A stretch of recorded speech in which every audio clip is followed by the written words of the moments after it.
Ser más o menos precisamente del año 85, 1985, donde se hizo un esfuerzo integracionista en la que el líder visible era Alfonso Barrantes, pero debemos recordar dos cosas. Primero, que Barrantes hizo un trabajo, digamos, de poder evitar o frenar el problema que siempre se dio en la izquierda, que son los caudillismos.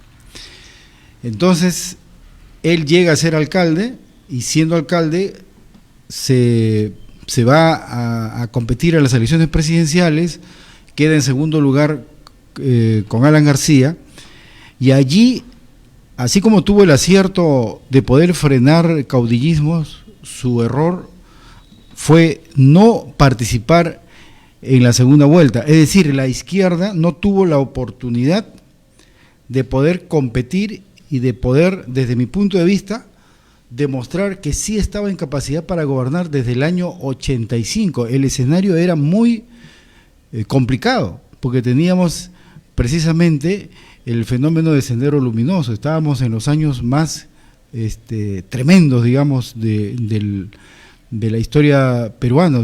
La confrontación era, digamos, entre las fuerzas del Estado, el ejército y el grupo subversivo Sendero Luminoso, y a pesar de eso, la izquierda quedó en segundo lugar y pudo, desde mi punto de vista, pudo triunfar, pero nunca se midió eso, porque Barrantes renunció a participar en la segunda vuelta.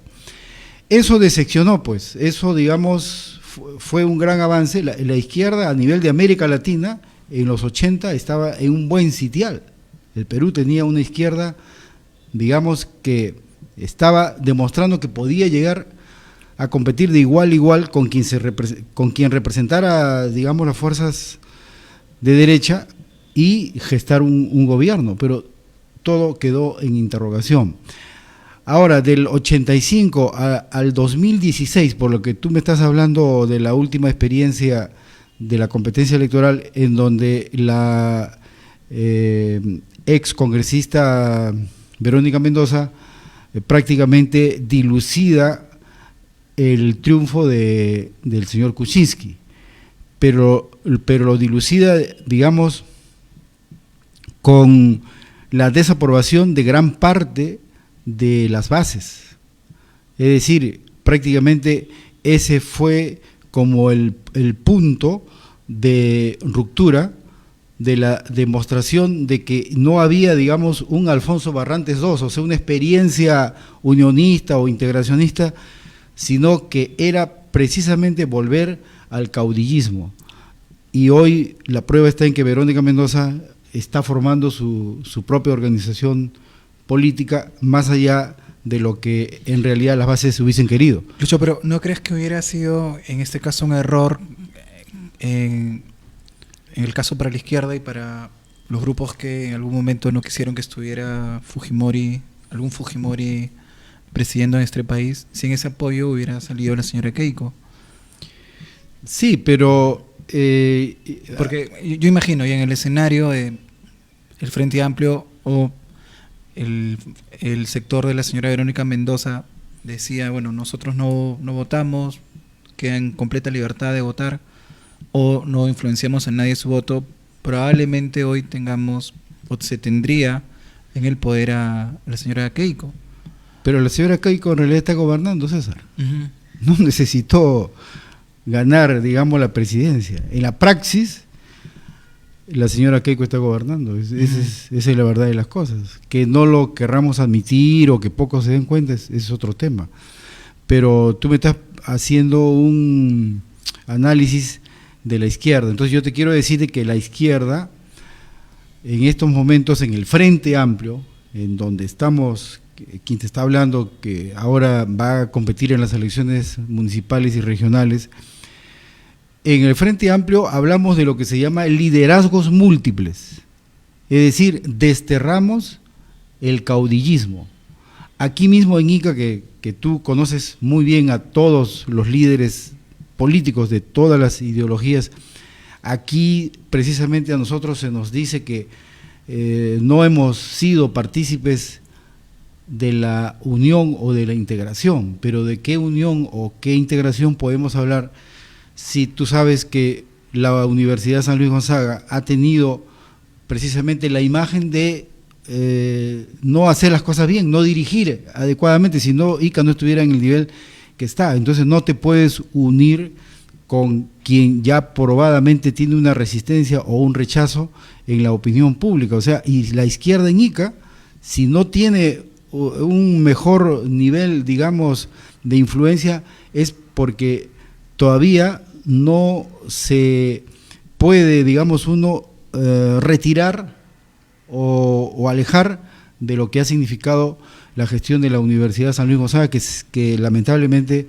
no es pues precisamente de lo mejor, y eso políticamente le ha afectado a la izquierda. Así que lo que nosotros en el Frente Amplio, repito, lo que hablamos es de liderazgos múltiples, y en ese camino es como, por ejemplo, hemos podido construir por lo menos 2 candidaturas provinciales, la de Pisco, del doctor Roca León, y la de Ica, del doctor Martín Cuellar, una lista de consejeros y presencia en algunos distritos que estratégicamente deberían estar representados. Entonces, vamos a competir en este proceso electoral municipal y regional, pero repito, sin caudillismos y más bien entregando propuestas del distrito donde se va a competir, o de la provincia o de la región, con un plan muy bien estudiado, ¿no?, frente a lo que las otras organizaciones políticas también pueden haber inscrito sus candidaturas, pero que desde nuestro punto de vista sería la continuidad de lo que tenemos hoy. Hoy gestión municipal y gestión regional no tiene, digamos, nada que presentar como desarrollo humano o como de éxito social. Entonces nosotros quisiéramos que eso se evalúe para que el 7 de octubre la izquierda tenga, en este caso desde el Frente Amplio, porque hay, digamos, otra candidatura de los amigos de Juntos por el Perú, pero en el caso del Frente Amplio, reitero, aquí funcionan los liderazgos múltiples y no el caudillismo. Ahora, Lucho, hay un asunto que siempre me ha llamado la atención, ¿no? Hemos visto cuadros de derecha siempre en la televisión, han tomado casi todos los medios más importantes, siempre creo que los han tenido en nuestro país. Pero, ¿qué crees tú? ¿Por qué no hay una voz diferente? Tú que estás dentro del periodismo, dentro del ámbito nacional, ¿por qué no hay una voz diferente en los periodistas? Alguien que también mira al otro lado, ¿no? No el lado que ya sabemos a quienes defienden intereses. ¿Por qué crees tú? ¿Crees que también hay parte de culpa en los periodistas que probablemente si no tuvieran una voz distinta o diferente, no estarían en un medio de comunicación masiva? Bueno, mira, ese es un tema bastante espinoso, ¿ya? Porque la prensa, digamos, está jugando en estos momentos un rol bastante clave para poder desnudar el escenario político que se está viviendo y que se va a vivir, y que el 7 de octubre, más allá de las encuestas, más allá de los spots televisivos, radiales o todo lo que significa una campaña electoral, yo estoy seguro que la población, la ciudadanía va a responder con sabiduría. Entonces, el ejercicio de la profesión periodística, también creo yo, hay que decirlo con serenidad, pero con firmeza. Me parece que también está inmerso, algunos integrantes están inmersos en el statuquismo, en el establishment, es decir, creen que lo que está pasando no es, digamos, sino lo que puede estar sucediendo en cualquier otro país cuando se está en el poder político, es decir, no hay una capacidad de indignación, ¿no?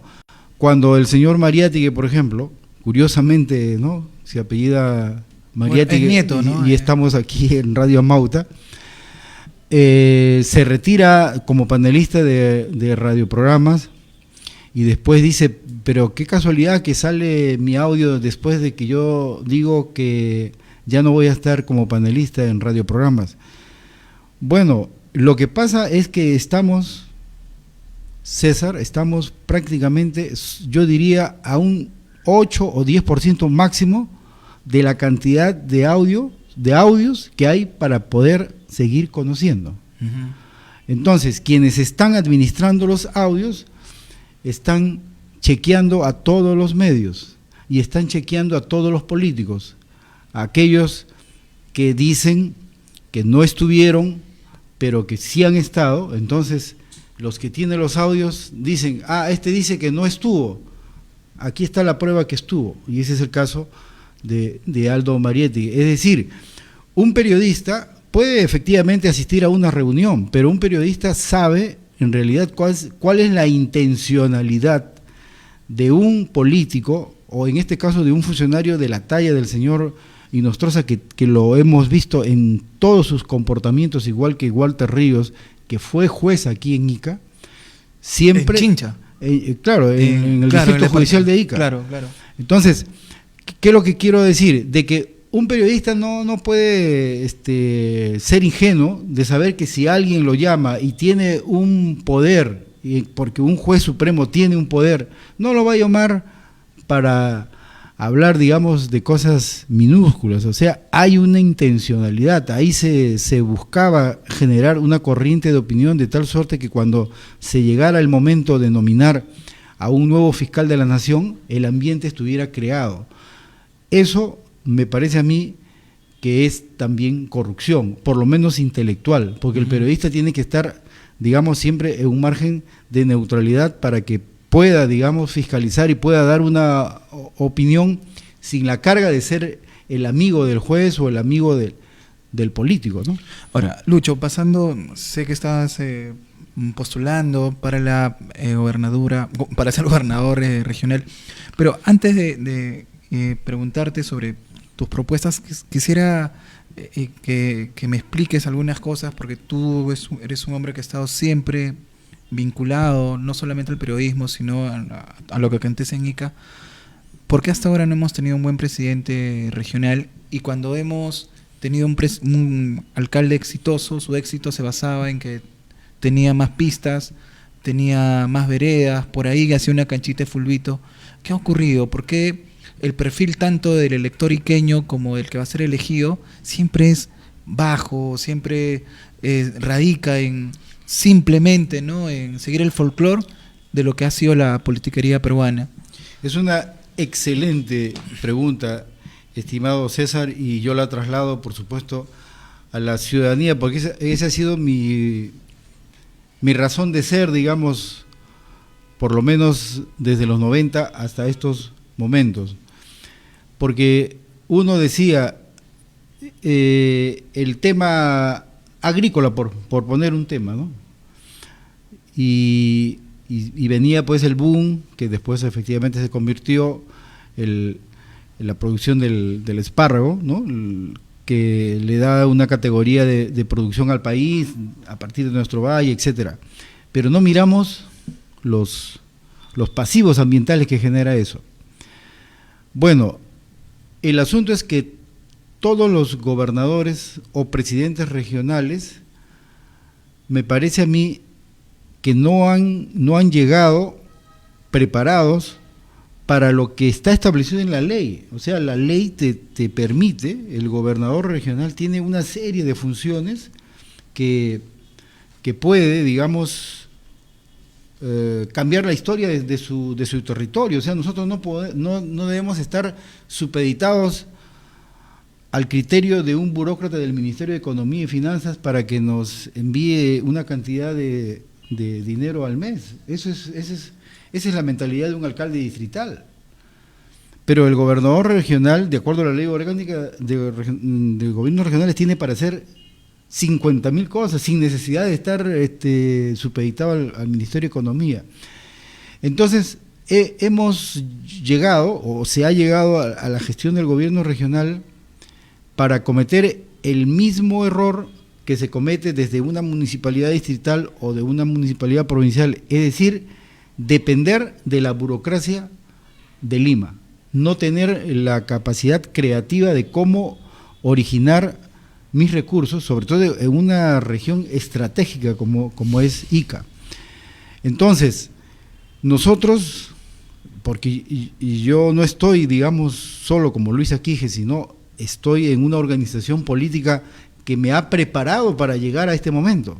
No ha sido sencillo llegar a este momento. Se ha hecho un trabajo silencioso, un trabajo táctico, se ha buscado de pronto personas que políticamente pudieran tener más experiencia que el que te habla, pero les ha dado temor etiquetarse con el Frente Amplio. No, dice, si fuera otro partido, ¿no? O sea, hay mucho temor. Pero para terminar la respuesta de tu pregunta, me parece que los partidos políticos que han puesto, tanto a nivel nacional como a nivel regional, gobernadores regionales, no son amigos del proceso de descentralización y han convertido la gestión de los gobiernos regionales solamente en un clientelaje. O sea, yo llego al poder y pongo a mi gente y listo, tranquilo, voy a terminar mi gestión. No he contribuido en absoluto a poder modificar la situación social de mi región, porque aquí en Ica no vamos a decir que, por ejemplo, la anemia. ¿Cómo podemos en una región agroexportadora permitir tener más del 40% de anemia? ¿Y cómo podemos permitir que el actual gobernador regional, cuando le hagan esa pregunta, diga, eso depende de las madres? Entonces, ¿el Estado para qué está? El Estado es un alcalde distrital, es un alcalde provincial y es un gobernador regional.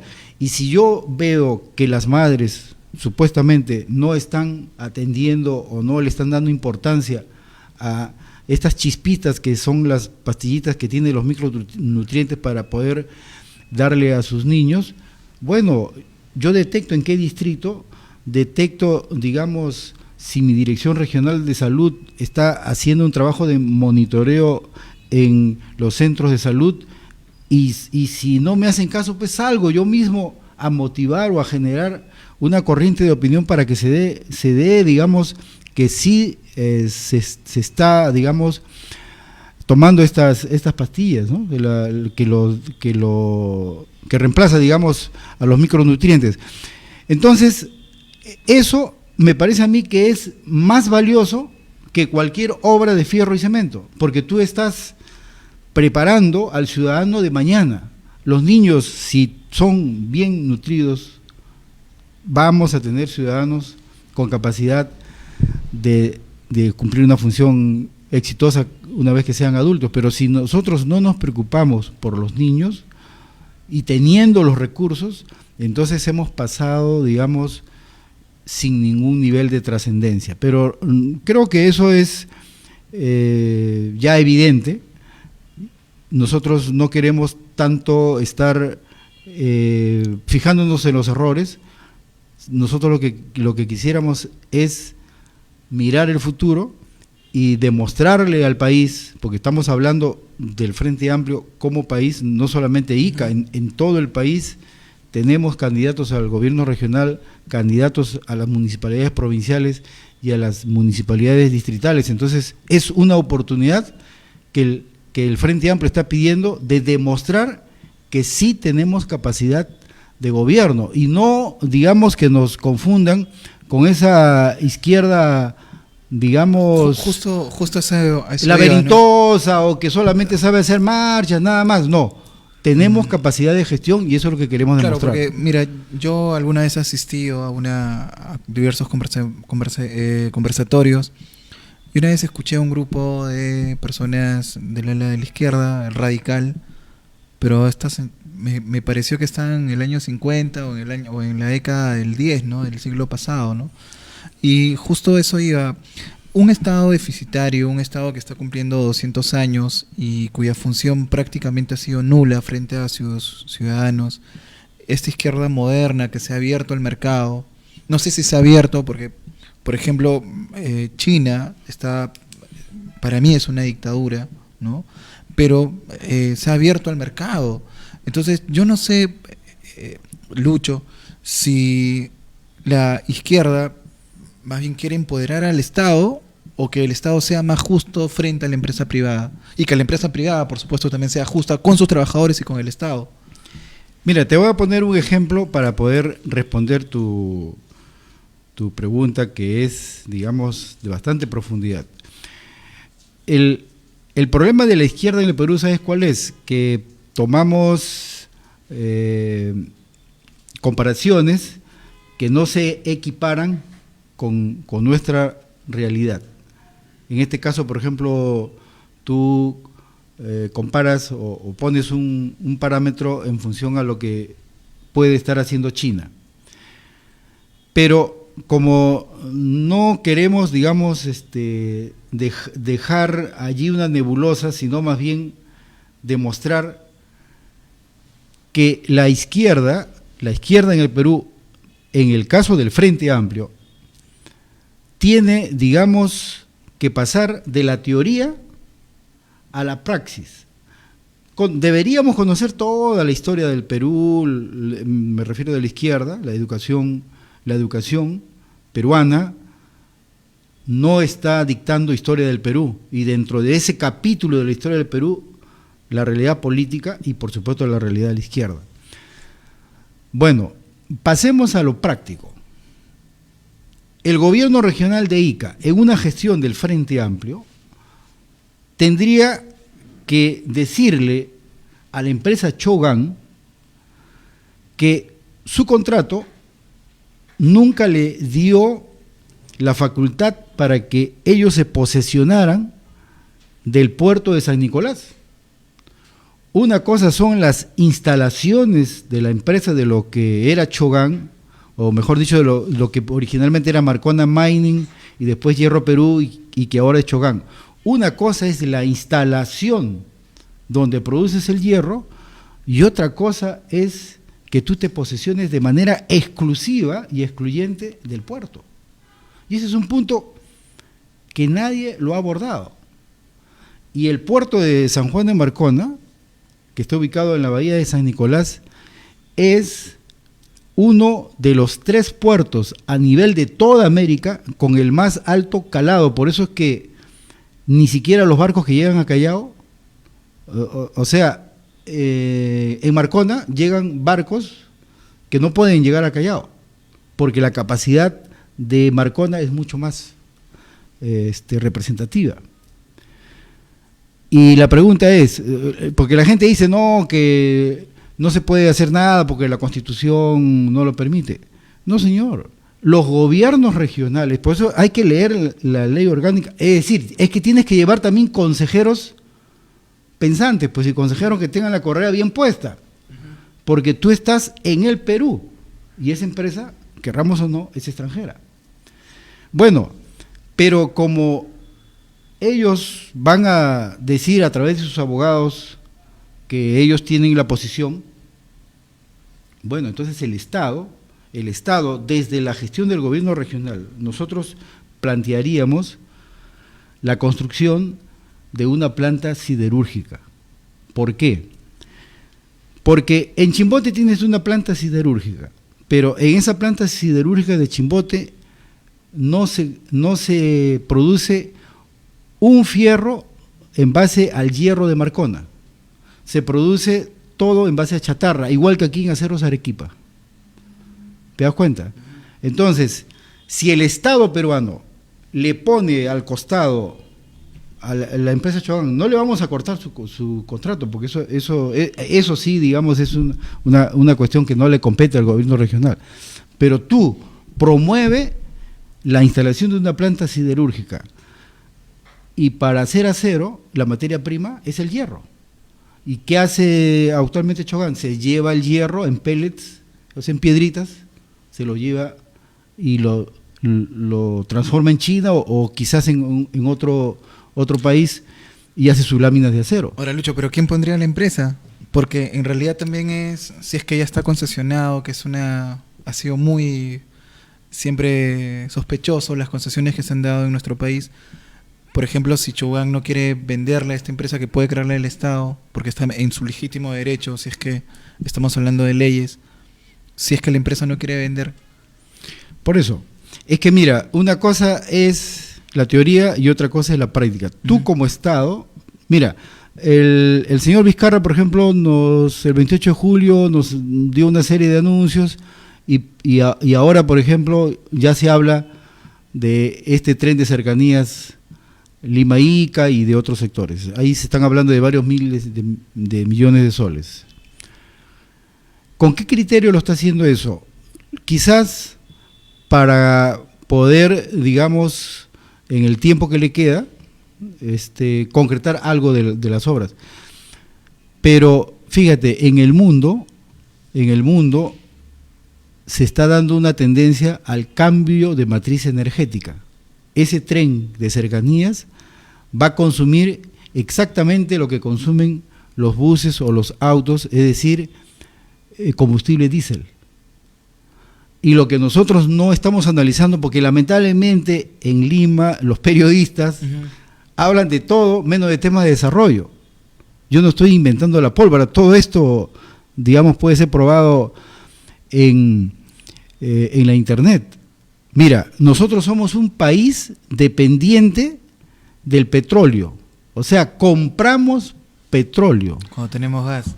230.000 barriles diarios de petróleo compra el Perú, y más a partir del año 2008, 2009, cuando esta conexión de la selva se interrumpió, digamos, hubieron ahí dificultades, entonces se llevaba a refinar el petróleo a Talara.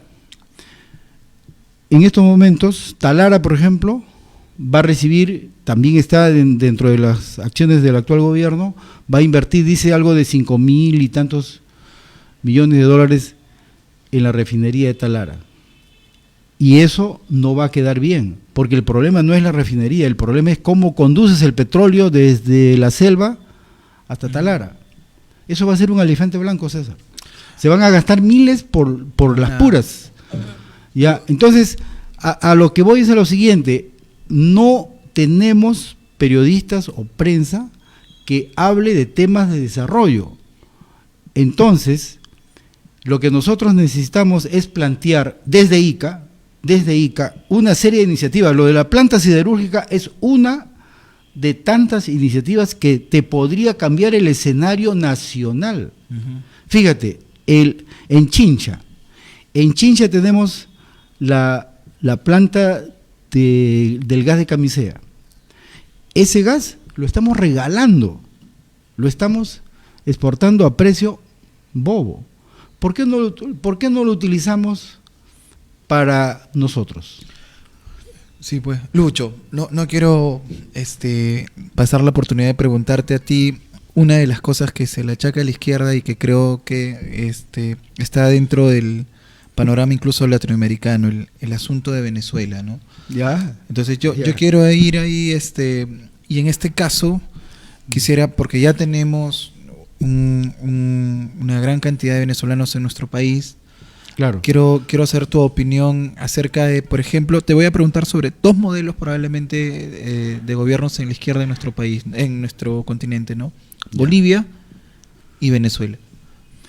Bueno, mira, lo de Bolivia lo conozco más de cerca, porque tuve la oportunidad de hacer televisión en Bolivia en los momentos más picantes, digamos, cuando recién ganó el presidente Evo Morales, y precisamente él quería un cambio de constitución.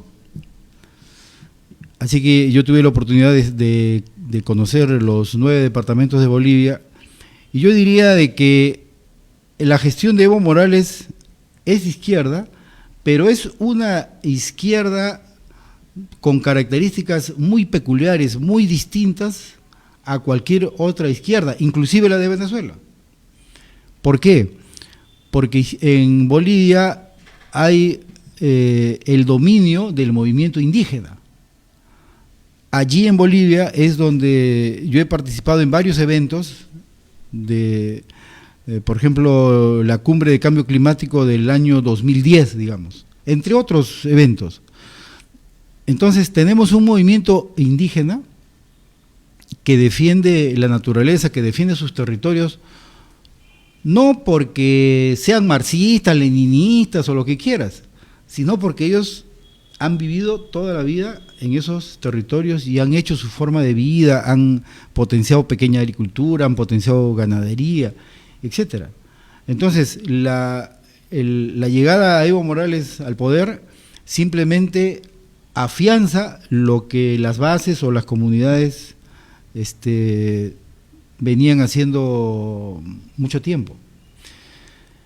En cambio, lo de Venezuela sí está, digamos, manejado bajo otra confrontación. Cuando yo me encuentro, porque yo me encuentro por supuesto con venezolanos como tú seguramente que te abordan, y bueno, cuando ya empieza un poco la amistad me dicen, pero ¿cómo vas a estar en el Frente Amplio, ¿no? ¿Cómo vas a hacer tú lo que está haciendo Maduro en Venezuela, ¿no? Entonces yo le digo, primero hablemos del Caracazo. ¿Sabes tú lo que es el Caracazo? Le pregunto al venezolano. Sí, más o menos. No, es que el Caracazo se da precisamente, es una ruptura con la gestión del presidente Carlos Andrés Pérez. ¿Quiénes están facilitando o motivando o promoviendo que vengan venezolanos al Perú? ¿Y por qué no nos preguntamos quiénes están haciendo esa tarea de manera subterránea? Y es que el señor Carlos Andrés Pérez, el expresidente de Venezuela, tiene pues una conexión, un compadrazgo, hay una familiaridad con el señor Alan García. Entonces, el APRA está haciendo pues su trabajo y no nos damos cuenta. Ahora, Lucho, pero mira, yo creo que cualquier gobierno de izquierda en un contexto no solamente latinoamericano iba a tener, digamos, resistencias, ¿no? Entonces yo lo que creo es que probablemente Maduro no ha sabido sortear esas obstrucciones que a cualquier gobierno, una larga data de gobiernos de derecha iba a tener, ¿no? Entonces yo creo que ha mostrado una especie de incapacidad de no poder sortear, porque en el caso de Bolivia tenemos a Evo ya no sé si hace 3 gobiernos, y la implementación tanto en educación, el hecho de que los sueldos tanto en el sector privado y sobre todo en el público hayan mejorado, nos dan una perspectiva de que un gobierno, no solo de izquierda, sino simplemente un gobierno que piense en su gente, podría dar buenos resultados. El caso de Venezuela, al margen, como te digo, de las obstrucciones que se iban a presentar, no ha sabido sortearlas, y yo creo que probablemente sea por incapacidad, ¿no? O sea, un hombre que no ha sabido primero entender de que está en un contexto en el cual estas resistencias iban a atacar por todos lados. Bueno, no sé si tú eres de ese parecer o de repente tú piensas de manera distinta. No, yo lo que digo es que tendríamos que abrir una serie de foros, de seminarios, para hablar exclusivamente de la situación de Venezuela. ¿Por qué? Porque, repito, no solamente el venezolano, el latinoamericano, y creo que en realidad todos los que tenemos interés en el tema político deberíamos auscultar la situación de Venezuela, pero no de ahora, al margen de Maduro y al margen de Chávez. Tenemos que regresar inclusive antes de Andrés Pérez. Es decir, la economía venezolana depende de la producción petrolera. ¿Por qué crees que el barril del petróleo en un momento determinado bajó a menos de $20 después de haber estado de más de $80? Había una direccionalidad para desestabilizar la economía contra Venezuela. Eso es guerra económica contra Venezuela, porque su economía depende del petróleo. ¿Y por qué cuando habían gestiones de gobiernos de derecha en Venezuela, con la capacidad económica que daba en ese entonces, mejor que ahora, tener esa exclusividad, digamos, pero o esa ventaja? Pero yo no estoy en desacuerdo con lo que tú dices, sino que lo que yo te planteo y lo que yo pienso es que esto ya se venía, entonces, pero que no ha habido la capacidad para saber que eso venía. Entonces, yo lo que creo es que ahí hay un asunto no solamente de falta de previsión sobre este asunto, sobre este tema, sino que además se ha ido siempre por la parte más endeble, ¿no? La parte más endeble. Sé que hay un bloqueo, sé que hay situaciones en que muchas veces la prensa en Latinoamérica no muestra las cosas que son, porque es claro que en México hay mayor gente que se muere, ¿no? Y por delincuencia en el Perú, todas esas cosas, pero yo creo que Maduro no supo prevenir. Y mira, eso está pagando las consecuencias hoy. Mira, hay una fijación, yo inclusive te digo que no me gustaría estar, digamos, centrándome en un análisis político en función al comportamiento de Nicolás Maduro, pero mira, el domingo, ahorita, para no irnos tan lejos, el domingo abre el programa Cuarto Poder de América Televisión, están los archivos, y habla la señora Sol Carreño. Y dice, bueno, ha habido un atentado contra el señor Maduro, pero como en Venezuela no hay libertad de prensa, no sabemos pues cuál es la versión. Entonces, a mí me parece que si se produjera un atentado contra otro presidente, digamos, de cualquier otro país, digamos del presidente de Colombia o del presidente de Argentina, el periodista peruano actuaría con esa misma frialdad, actuaría con esa misma displicencia o lejanía. Yo creo que no, cambiaría el escenario porque hay una simpatía o coincidencia ideológica. O sea, querramos o no, el periodista tiene un corazoncito y una simpatía ideológica. Entonces, el que te está hablando, yo sí he estudiado, no solo el caso de Bolivia, el caso de Venezuela. Yo he estado 2 años en Argentina, cuando estuvo la presidenta Cristina Fernández. Y ahora mis amigos, y inclusive tú lo puedes verificar en el Facebook, los que, digamos, me aplauden y alientan mi candidatura, más son los argentinos que los peruanos. Porque me dicen cómo ha cambiado el escenario político, económico en Argentina, distinto a la gestión de Cristina Fernández. Pero en el caso de Venezuela, mira, yo te pongo un caso que no se menciona y que, ya que hemos hablado de desarrollo y hemos hablado de las decisiones que se tienen que tomar en el tema del transporte público, anda tú a Caracas, los buses en Caracas sí tienen una matriz energética moderna en base a electricidad. Mira tú qué otro país en América Latina tiene sus buses eléctricos. Y nosotros deberíamos estar en esa dirección, porque te estoy diciendo que compramos 230,000 barriles de petróleo al día.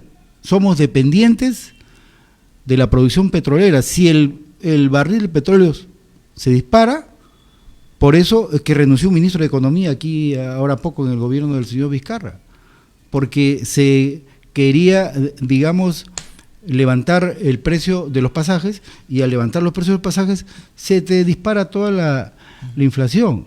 Entonces, no miremos tanto los gestos o las simpatías o las decisiones de un presidente, miremos como país que Venezuela no es suficientemente estudiado. Inclusive, repito, esto yo lo discuto cada rato con los amigos venezolanos. ¿Cómo Caracas puede haber cambiado matriz energética y ellos son productores de petróleo? O sea, están en una tendencia realmente moderna. Bien, Lucho, nos falta ya poquísimo tiempo. Estás postulando a ser gobernador regional. Si puedes sintetizar cuáles son tus propuestas, y especialmente si hay propuestas en cultura. Bueno, mira, estuve, y si lo ves anoche, estuve ahí revisando lo que decía Hugo Neira respecto a por qué en el Perú somos anti-intelectuales. Bueno, en cultura, como se lo he dicho, y tú eres un hombre de cultura nítidamente, digamos, que se dedica, digamos, a promover la cultura, no es, digamos, prometer, sino me parece que es actuar. Desde el mismo momento en que te estoy hablando de escenarios en donde queremos construir gestiones en todo terreno, en el terreno de salud, en el terreno de educación. Yo quisiera, por ejemplo, que independientemente a lo que el Ministerio de Educación le da a un niño de un centro educativo estatal, le envía pues un bonito libro que se lo dan en abril a todos, pero el niño de Ica debería conocer la realidad regional, ¿no? Desde Chincha hasta Marcona. Entonces, la Dirección Regional de Educación tendría que distribuir concomitantemente a lo que Lima le ha enviado un libro de lo que es Ica. Fíjate por qué solo ya cuando uno es universitario vas a ver lo que representó Paracas y Nazca. Eso deberíamos en primaria nomás empezar a estudiarlo. Y cultura no es solamente pues primaria, y cultura no es solamente secundaria. Cultura es conocer realmente la historia del Perú. Tendríamos que buscar todas las formas de que Ica se coloque, digamos, en un nivel competitivo, de tal suerte que los fines de semana no estemos propendiendo a buscar a qué discoteca vamos, sino más bien a qué concierto o a qué exposición pictórica podemos ir, ¿no? O a qué, digamos, recital poético podemos ir. O sea, darle un giro, y eso, digamos, es el principio de motivación con la gente joven. O sea, nosotros hablamos de los problemas, que hay delincuencia, que hay drogadicción, etcétera, etcétera, todos los males. Pero si el Estado se cruza de brazos y solamente mira el lado represivo, hay que buscar más bien todo lo contrario. O sea, tienes que empezar a dar las pautas para, desde la cultura, desde la educación, repito, desde la primaria, una dirección regional de educación, un ministerio de cultura que coincida con los objetivos, ¿no? Desde el gobierno regional, un distrito. Nosotros, por ejemplo, tenemos aquí distritos emblemáticos, pero nunca le damos ni siquiera, digamos, un sol de presupuesto para que pueda, aunque sea abrir una biblioteca, ¿no? Hay distritos emblemáticos, Pachacute, por ejemplo, ¿no? ¿Cuántos arqueólogos, antropólogos les gustaría conocer la historia de la Chirana, pero no contada, sino yendo al escenario? Pero tú vas a ver ahí un distrito que está absolutamente descuidado, este escenario de la Chirana. Entonces, cultura es todo esto. Es, diríamos, una prioridad en el Frente Amplio. Hay que despertar al hombre culto de Ica, que está adormitado. O sea, no debería haber un César Panduro, deberían haber pues miles de César Panduro que hagan lo que tú estás haciendo en radio, en televisión, bueno, y en diferentes escenarios. Bueno, Lucho, muchas gracias, te agradecemos tu presencia, siempre es un gusto hablar contigo y bueno, te deseamos suerte, ¿no? Tu mensaje a los que te están escuchando. Bueno, en un minuto. Sí, no. Agradezco, César, la invitación, y bueno, que les habla Luis aquí Hernández.